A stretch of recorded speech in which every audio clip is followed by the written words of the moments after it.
Hello everybody, welcome back to my kitchen. This is your life, my hands. Today we're going to be doing kind of a fun episode.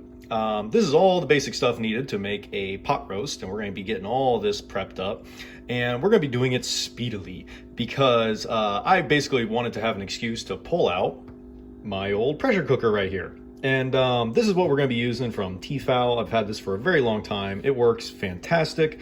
And this is going to be pot roast probably done in like 30 minutes at most. So what I'm going to do is I'm going to get all this prepped up and ready. I'll get the meat prepped and we'll work on that first and get that one cooking. And then we'll get to the vegetables in a little bit. I did opt to throw in a couple jalapenos just for some spice. I think they taste great when it goes into something like this. And we're just going to make a basic pot roast, but do it quickly. Let's get into it. All right, so the meat is all cubed up, and I had to remove a pretty good portion of fat off of it. There was a lot of fat veins in there. So from there, it's going to be going into the pressure cooker, and I'm going to oil the pressure cooker up pretty well and let this stuff kind of fry in there for just a minute to try to get a little color on it, and hopefully that'll seal in some of the flavors and juices into the meat.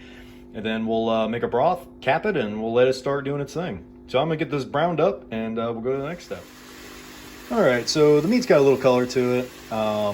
It's not too big of a pot, so it kind of crowds itself and steams more than anything, but it did have a little bit of browning to it, and that should help seal in some flavors. So for now, I'm just gonna add in some water to this. I don't really need a whole lot, just enough to really cover the meat. I'm gonna add a little bit more in there.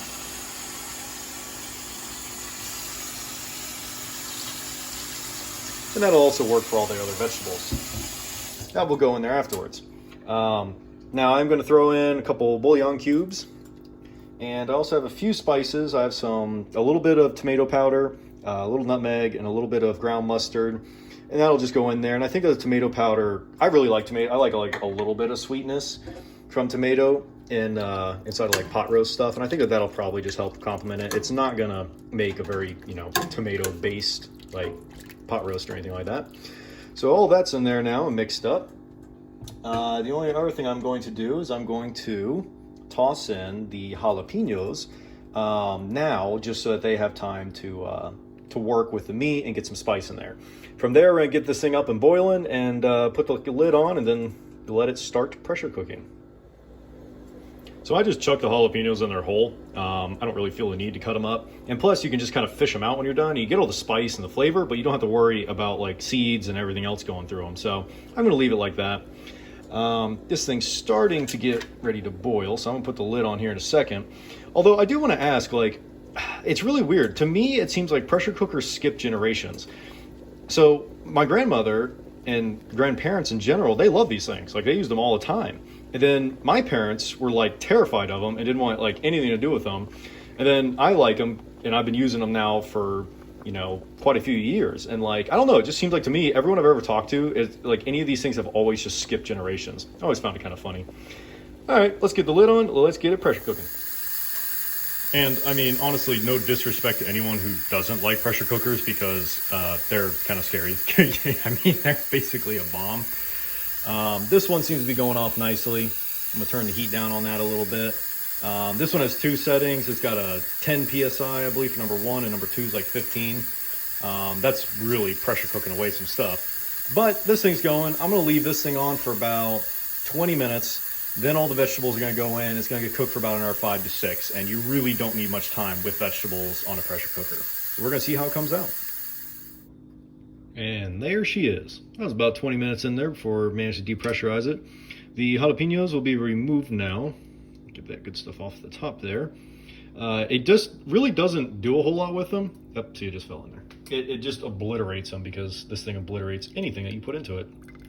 But it doesn't break them apart, or you don't have a bunch of slices of jalapeno in there. You just get a lot of real good flavor and a little spice out of them. So the meat's been in there for a good amount of time. It'll go for a little longer. Next thing we're going to introduce is all of the veggies that I have now cut up. So these are going to get put in there. Add probably a little bit more liquid. And then the vegetables are going to get cooked for only about 5 minutes. And that's usually all they need. If you leave them in there any longer, the potatoes just kind of turn into mashed potatoes. Pressure cookers are really fun. And there we have it. Vegetables spend about 5 minutes in there. And vegetables are very difficult to time because, like, you know, the potatoes have a little bit of body to them, but like the carrots, it's just fork tender. I mean, it just goes straight through it. But I did try the meat, and it came out quite excellent. I'll dunk this in there a little bit. I try one of the potatoes and that broth that is now in there.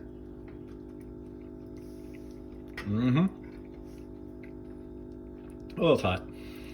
Tastes just like a normal pot roast, done very quickly. The meat at this point is just falling apart. With the way it's chunked right now, it holds up a little bit better, but I mean, it just falls apart. Certain pieces hold together a little bit better. Pressure cookers are really good at that. They can give a very unique texture very quickly to meat, and I've found that with beef and other things. And one of my videos I want to make here in the future, I'm really excited to make again, haven't done it in probably a couple of years, is Jamaican curry goat, and I use a pressure cooker for it, and it yields this amazing texture and flavor meat and stuff. So that'll be in the future. But pressure cookers work great. If you're like, hey, I forgot to put the pot roast on 8 hours ago, well, you can do it in about an hour with prep time and everything. So 20 minutes for the meat, 5 minutes for the vegetables and the meat combined, 25 minutes usually cooking in total, and you're done. And it yields just a great product. So I'm gonna get this seasoned up with probably a little salt, a little more pepper, and it'll be good to go for my lunches for the next couple days. You guys have a great week. Take care, and I'll talk to you in the next video.